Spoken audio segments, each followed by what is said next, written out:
All right, well, we can get started. I would like to introduce our speaker today, Stephen Osberg, going over building a city that grows and attracts talent. Welcome to the floor, Stephen. I'll let you share your screen. Great, thanks so much. Happy to be here. Before I jump in, I guess I just want to mention I'm Stephen Osberg, Director of Transportation for the Greater Omaha Chamber.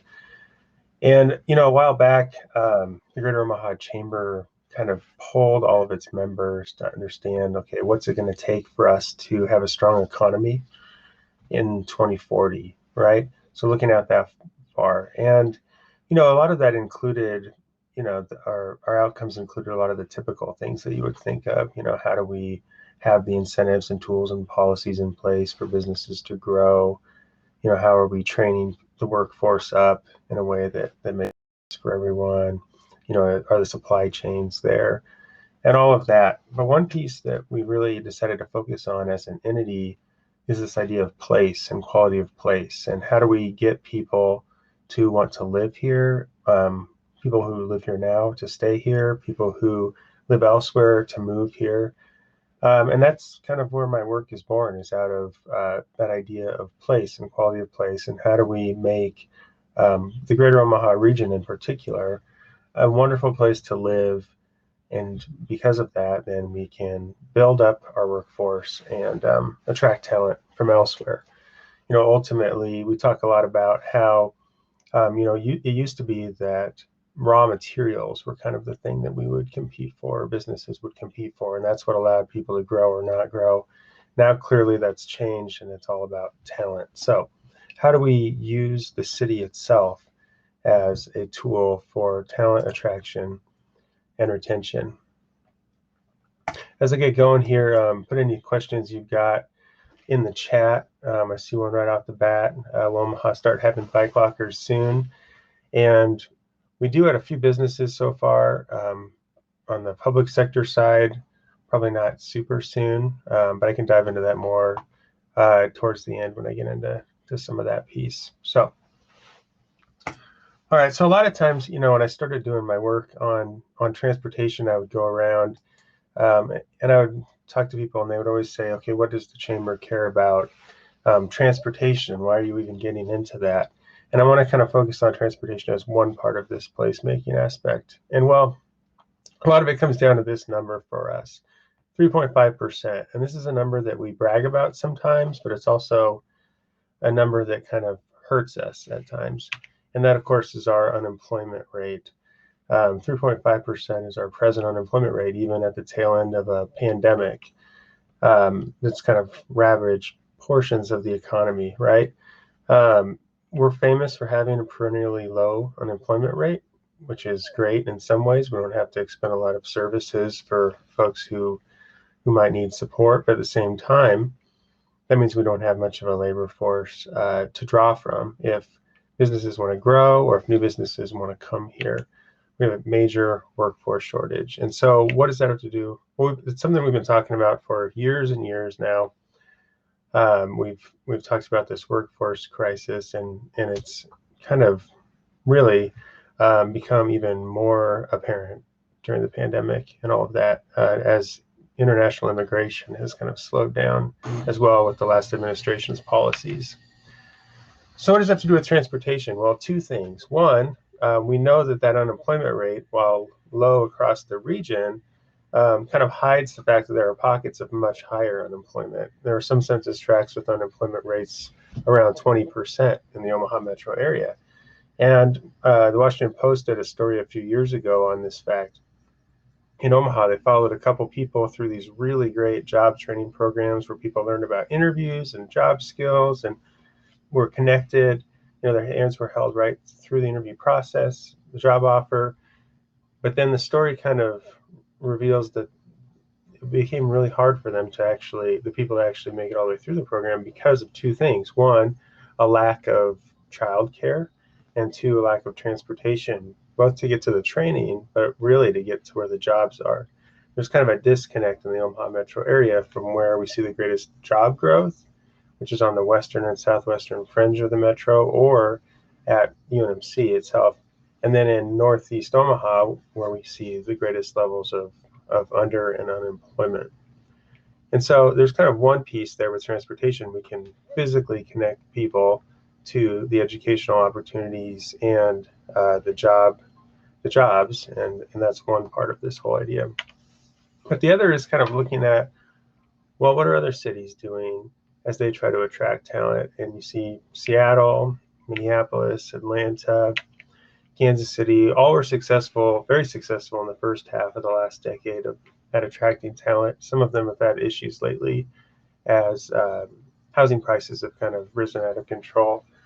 But what they've done is they've started to do things like invest in public transportation, invest in bike facilities, reclaim public right of way in the streets and give it over to folks who might want to make public spaces or outdoor seating or anything like that. It's kind of taking a fresh look at our transportation and infrastructure and how it can really support people in a human scale kind of way. And so we know it's worked in these other cities, and generally that's helped them both get people to and from the places they need to go and attract and retain talent. But what about Omaha? Are we different? Well, we did a survey right before the pandemic where we got about 4,000 responses. And from that survey, we asked people, how do you currently travel to and from work? 80% of folks said that they drive alone, which is unsurprising. That matches pretty closely to what the census says. And, that's what we talk about. Omaha is a car community and all of that. But 5% said they carpool, 5% said they take transit, which is a little higher than the census says, 2% bike, a few walk. But then we asked people, what's your ideal means of getting to or from work? And that number, the number of folks who say they want to drive alone drops quite a bit, down to 34%. 5% say they want to carpool, but then 38% of people say they want to take transit. They would do that if they could. Biking and walking also go up. And we also asked, what about your ideal means to go out for entertainment?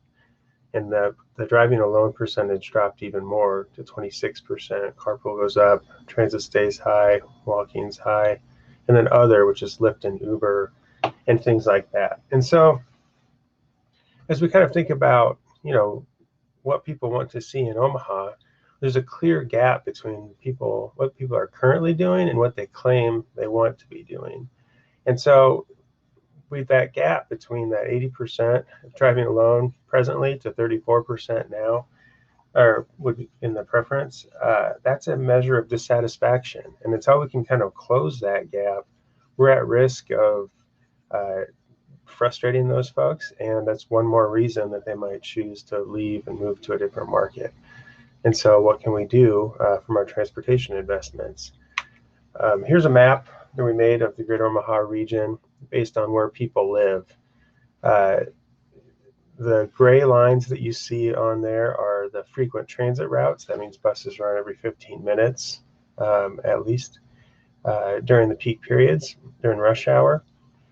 The white areas around the fringe, the idea of this map is it's how many jobs you can reach within a 45-minute transit trip. The white on the edge is basically zero. You don't have transit access. The green, you can reach some jobs, and so forth. The only areas where you can reach more than 100,000 jobs within 45 minutes on transit is this little area here to the northwest of 72nd and Dodge, which is Crossroads, and an area on the western edge of downtown along Dodge. And even in that area, you can only reach 28% of regional jobs via public transit. We made the same map for driving access, looking at how many jobs you could reach in 30 minutes on a car. And it's a totally uninteresting map. It's bright red, the entire thing. It's basically you can reach any job in the whole region in a half hour, well over that 28%. And so that's an issue for folks who rely on transit, but it also means people who want to take transit, this is why they're not. It doesn't serve their needs as it's currently operating. And so the Chamber partnered up with Metro Smart Cities, which is led by the city of Omaha, MAPA, which is a regional government entity, and Metro Transit to come up with a new transportation and development strategy to help us meet our needs. The whole idea here is to not force everyone into kind of one type of getting around or try to change anyone's minds of how they might want to get around. It's to recognize that we really need a diverse set of options for transportation and lifestyles. We have to be able to support suburban living. We have to be able to support historic neighborhood living and living in a dense urban environment. And we have to do all of that. We have to offer an array of transportation choices. So to build the plan, we did a lot of community engagement. I mean, that's a big part of this as well, making sure that we're actually doing something that people want, shaping the plan and the transportation strategies based on public input. We held quite a few in-person events before the pandemic started.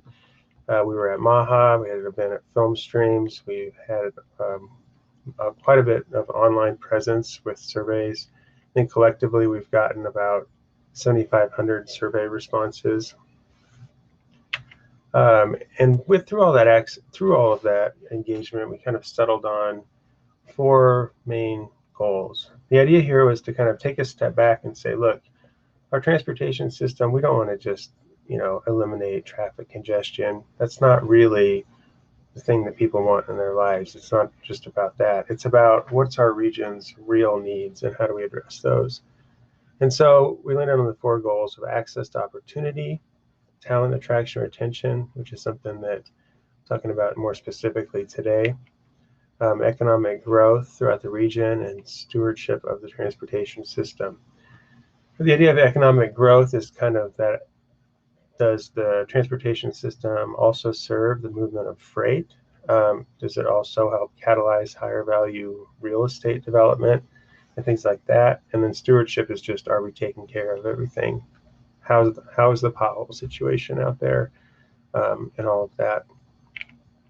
So how do we get to those broad goals with transportation? We kind of landed on this idea of building walkable neighborhoods and then connecting them together via a bunch of different modes. And so building walkable neighborhoods is fairly simple. You just think about, is there a nice place to walk, sidewalks, paths, trails? Is the walk going to be interesting for people, exciting? Is it going to feel safe? Is it easy to cross the street? And are there places to go, which comes down to kind of land use and density. But that looks different in different areas. So this is the urban core of the Omaha region, kind of looking at the Missouri River running north and south, downtown Omaha, kind of the Midtown area with UNMC campus on the western edge. And then we're also looking a little bit at the western edge of Council Bluffs in there. And this map is kind of all about the development that's ongoing or that we know is going on. And there's, of course, the riverfront right along the river.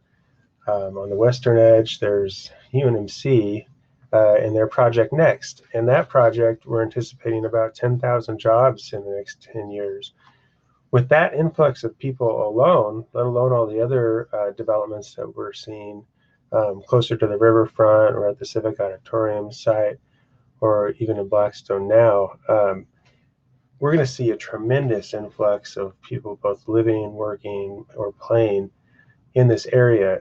And to support this kind of development and this lifestyle that people seem to want, we were going to have to really dramatically change the way that we provide housing and the way that we're going to provide transportation. And so that might look like taking a lot of our one-way streets and converting them to two-way streets. It's something that we're working on now. Adding in more bike facilities, especially protected bike facilities with some kind of barrier or other separation between where automobiles drive and where the bikes ride. We've got a pilot project about to launch on Harney Street, going from Midtown Crossing downtown, which we'd like to extend further west once it gets in. It also means finding more opportunities for outdoor seating and things like that. But it might also mean taking a fresh look at the urban circulator, which we've talked about for years. This is kind of another look at downtown, and then extending out to UNMC. It's really hard to provide parking for as many people as we see wanting to come into downtown. We already have a tremendous amount of parking, much more than we need. So how can we more efficiently use that parking or any new parking that comes here? Well, we got to think about bolstering public transit.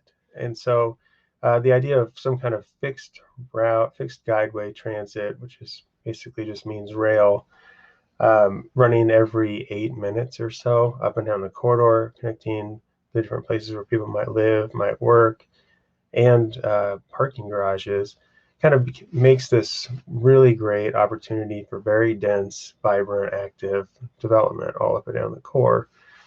The whole idea with that as well is that then you once you have this starter line in, you could have the opportunity to extend it further north, let's say, into Millward Commons, which is developing up here, maybe up north on 24th Street and into Northeast Omaha, and then south on maybe 10th or 13th, let's say, down to the zoo.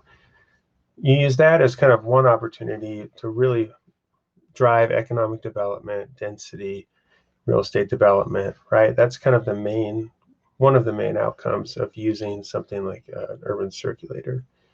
Then you tie into that regionally, looking at, on here you can see that urban circulator in green. Then you kind of tie in regionally with other types of transportation. So in blue here we have the Orbit line, the bus rapid transit line that we already have on Dodge. But then you also look north and south, further west, further east into Council Bluffs. And you can see how you can serve the whole region by having this great dense pocket of development in the urban core with connections in where people don't have to drive and all of that. So this is something that we're working towards in the future. But that's the urban core. Then you kind of start to look at what about the other neighborhoods and how do you make those more walkable? So the historic neighborhoods, here's a picture of South 24th Street.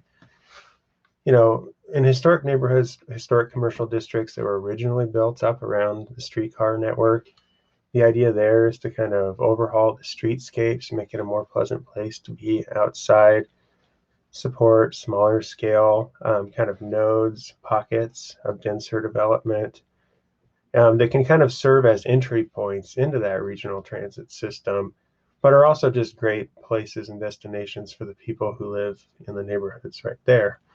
And then we can also look at very large scale new urban development, like the Heartwood Preserve picture on the right here, which is going in at the old Boys Town property around 144th and Dodge.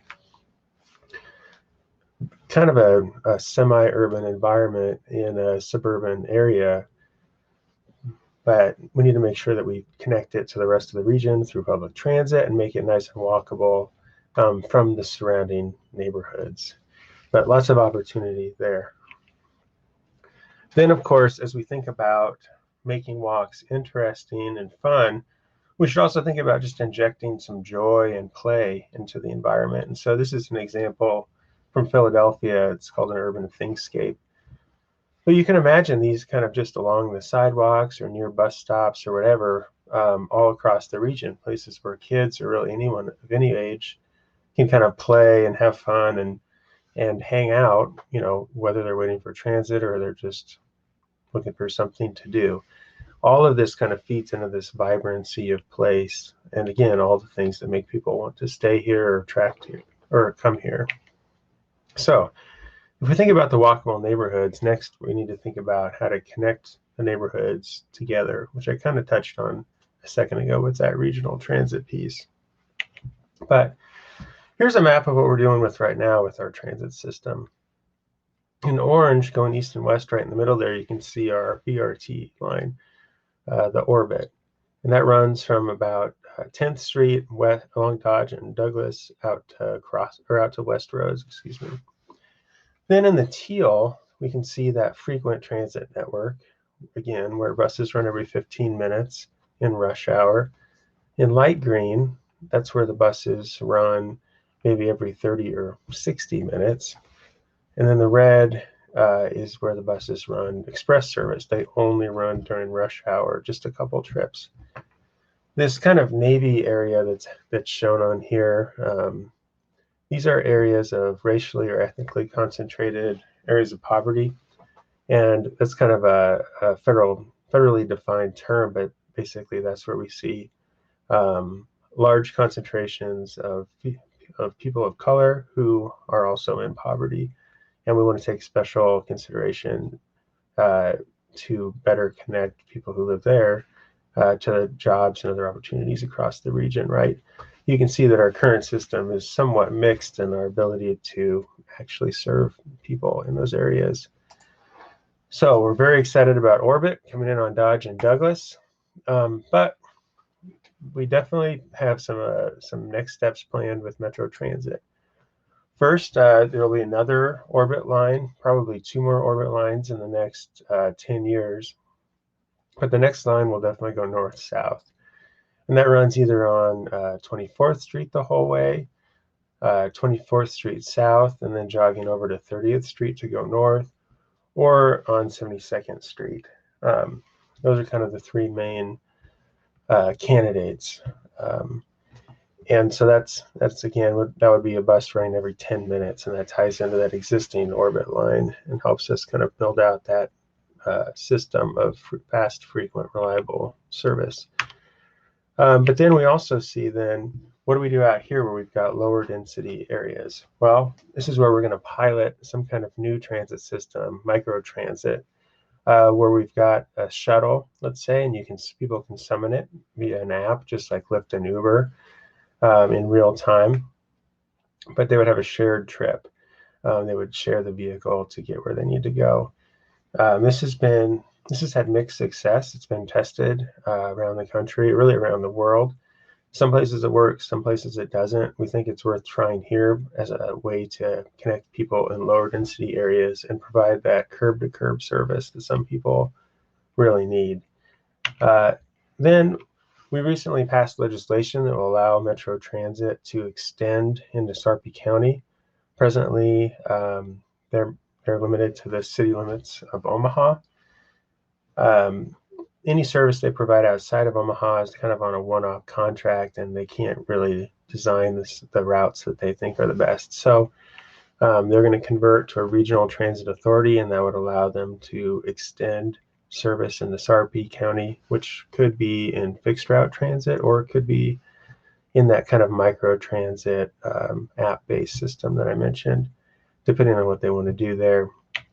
And then in Council Bluffs, we're working with them to refine their transit system to some of their routes don't have many riders, so can we maybe consolidate some of the bus service on the highest use routes to get more frequency, make the buses run more frequently, maybe even upgrade to some kind of other system like BRT or a streetcar, and then serve those other areas where we've removed the bus service with some other kind of program, whether that's subsidized Lyft and Uber or another version of that micro transit. And so collectively, we're kind of trying to overhaul and expand our region's transit system to make it work for the wide variety of development contexts that we have in the region. Of course, we're also looking at driving. And so for this area, we know that there are certain parts of the metro area that are continuing to grow. The arterial roads are not quite there. A lot of them lack curb and sewer or any kind of turn lanes or anything like that, which can cause congestion at points. But it also can cause some environmental degradation without the curbs and the sewer there with runoff. So we do know we need to improve some of the arterial streets, but also then add trails along with them to support other types of movement. And then bicycles, of course. So this is a map of our current trail system in blue and our on-street facilities in red. The trail system was actually pretty well known here for being good. It serves the region pretty well. We've built quite a few miles along, mainly along the drainage ways throughout the region. But because they're along the drainage ways, they basically all go from the northwest to the southeast. So that leaves quite a few gaps in the system and areas where people just don't have any access. Plus, because we have like no on-street facilities and the trails are kind of away from development, it becomes really hard for people to access the places where they really want to go, which limits the usefulness of bicycle as a transportation tool. And so we'd like to add trails kind of in strategic spots where we can, but also really focus on that on-street network. And you can see from this map, I mean, this is the entirety of the network in the region, and it's very fragmented and complete and fairly low quality. So I guess my point is, we can do this as a region. All we have to do is make the choice, and I think that we have in a lot of ways. Collectively, as we've done the surveys over and over and over, the number one things that we hear from people is that they want this place to be a great place to walk. They want more walkable environment. They want transit to work for them and for other people. And they really want us to take care of our streets in a way that we don't end up with so many potholes. And so collectively, that's what we're trying to do with the Connect Go effort. And so I guess with that, I would say if anyone has any questions, we could kind of turn over to any questions that you might have. Yes, Stephen, we do have a question from Matt asking, will Omaha start having bike lockers anytime soon? Sure, yeah. So we've got a few bike lockers, but only at private businesses. I think the first folks actually to bring bike lockers here, somewhat surprisingly to me, was Walmart in some of their newer like neighborhood grocery stores. But beyond that, I don't think the city has any plans to put them in. Right now, I mean, frankly, they're trying to even do anything beyond the simple U bike rack. And so, it'd be nice to get them covered. It'd be nice to get lockers at some spot. I think some developers are starting to put those in the ground floor of or in the parking garage of both commercial and residential buildings, but we don't have that on the public side yet. Yeah, Stephen, I did have a question. Is there a way that local companies can get involved in helping push certain initiatives? Maybe, for example, the more bike trails or more bikeways with, less obstructed bikeways? Yeah, definitely. So I think there are a few ways. One of those is an immediate one is we're going to install a protected bike lane going down Harney Street, like I mentioned, from Midtown Crossing to 10th Street and downtown. As that rolls out, the city will be collecting comments on that, and any positive comments will go a long ways because we're sure to get some negative ones like we do with every bike facility. That is like a very simple, small way to get involved. But we're out of our effort, kind of our first high-level work. The city of Omaha is also about to launch the start of a bicycle and pedestrian master plan, which they've never had before. That should start, I think, towards the end of this year. But with that will be quite a bit of community outreach and opportunities for folks to get like heavily involved in designing kind of like where the next routes go and showing overall support. So those are kind of two simple ways. If companies don't want to support their employees alone, through the chamber, we've partnered with MAPA on a getting to work survey that employers can give their employees. And what that allows, and it's customized for each business. And so what that allows then is the employers can understand the current travel patterns of their employees, what their desires are, what that gap is. But then it's customized for each employer. And so it helps them gauge people's interest in types of interventions or programs that they might offer. So some places, for example, have offered, free transit passes to their employees, or, formalized carpool programs, just having showers and things, better bike parking, all of that. And so then we kind of hold the employer's hand through the process of setting up those programs. So that's a service that we offer for free right now. It's kind of a first come, first serve piece. For smaller companies, they can kind of partner with other folks that are located around them. But that's about it. Does the city recommend that bike lockers be made available?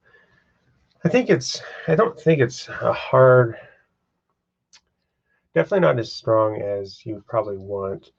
The city does have some bicycle parking guidelines, and I believe that bike lockers are in there as kind of a best practice. I know that they wanted to start pushing that harder with the mixed use agreements that they were putting in place. And that's basically guides development at the major intersections in the western part of the city of Omaha, at least. But it's not a strong recommendation. They're stronger. Any requirements they have, let's say, are around just the basic outdoor parking, and then that's just kind of an add-on. But I hear you. I used to only bike commute in Omaha, year round, and it's like it's a little unnerving when you don't have a safe spot, protected from both theft or the weather. Even more basically, when you're trying to leave your bike outside for hours on end while you're inside working. How long do you see it taking to connect West Omaha to downtown?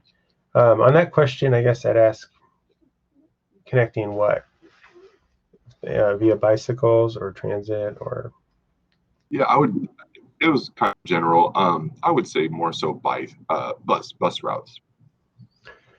Got it. So Metro Transit right now, they just started an initiative called Metro Next, where they're kind of taking the work that we did initially and adding to that to get to a very detailed implementation plan.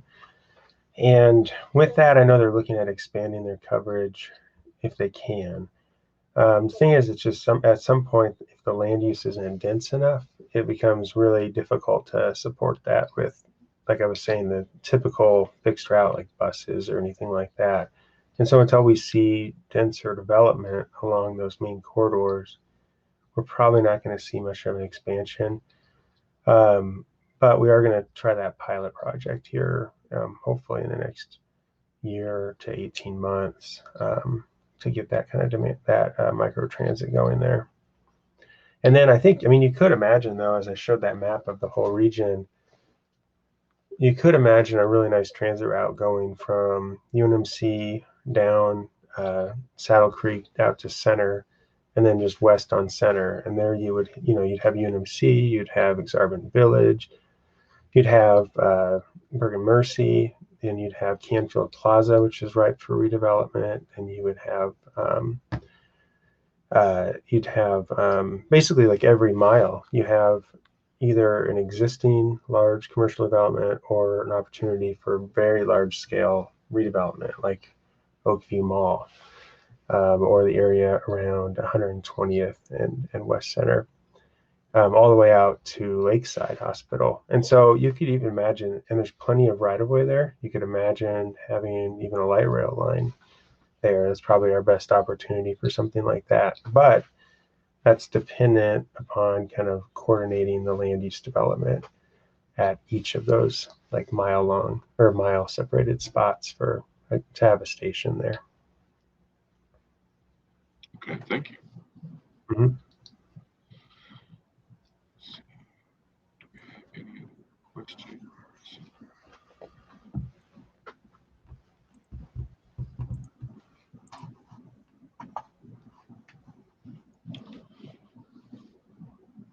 Stephen, would you be able to share your contact information one more time, so if anyone has any other questions, they can reach out to you personally?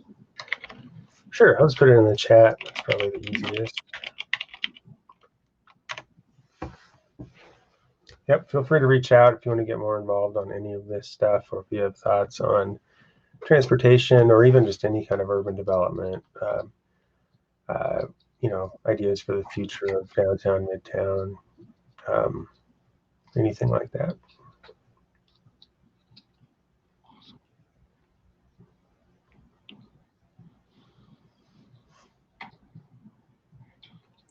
All right. Well, thanks, Nathan. It's been a pleasure. Yes, absolutely. And thank you, Stephen. Thank you very much for your time today. And I loved the topic on building our city to attract talent. I think it's a very important issue to discuss and find the ways that we can bring everyone together in the city and attract the talent outside the city.